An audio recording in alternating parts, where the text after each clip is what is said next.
বিশ্ব ঘুরে হাঁটতে বের হয়েছিলেন একজন মানুষ, কার্ল বুশবি, ব্রিটিশ সাবেক প্যারাট্রুপার। শুরুটা ১৯৯৮ সালে, আর আজ টানা ২৭ বছর পর তিনি যাত্রার শেষ প্রান্তে। হাঙ্গেরির উত্তর পশ্চিমে ভারী বৃষ্টির মধ্যে হাঁটছেন তিনি। বয়স এখন ৫৬। পথ চলা শুরু করেছিলেন চিলি থেকে। বললেন, যাত্রার শুরুর দিকে তার কাছে ছিল সাধারণ প্লাস্টিকের একটি ক্যামেরা, তাও ৩৫ মিলিমিটার ফিল্ম রোল দিয়ে।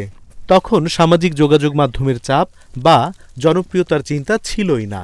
মূল চিন্তা ছিল বেঁচে থাকা আর খাবার জোগাড় করা।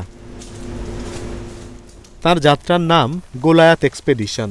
পুরো ভ্রমণেই কোনো মোটরচালিত যান ব্যবহার করছেন না তিনি।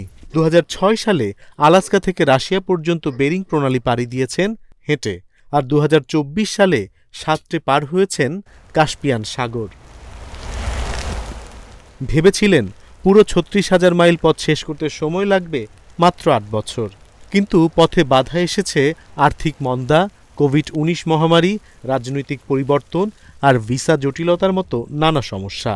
তাই যাত্রা দীর্ঘ হয়ে দাঁড়িয়েছে ২৭ বছরে। তবে বাড়ি ফেরা মানেই বিশ্রাম নয়, বরং সামনে অপেক্ষা করছে নতুন চ্যালেঞ্জ। ২৭ বছরের এক অভূতপূর্ব পথ চলা শেষের ঠিক আগে দাঁড়িয়ে কার্ল বুশবি এখন কেবল বাড়ি ফেরার অপেক্ষায়। অনিমেষ কর, ইন্ডিপেন্ডেন্ট ডিজিটাল।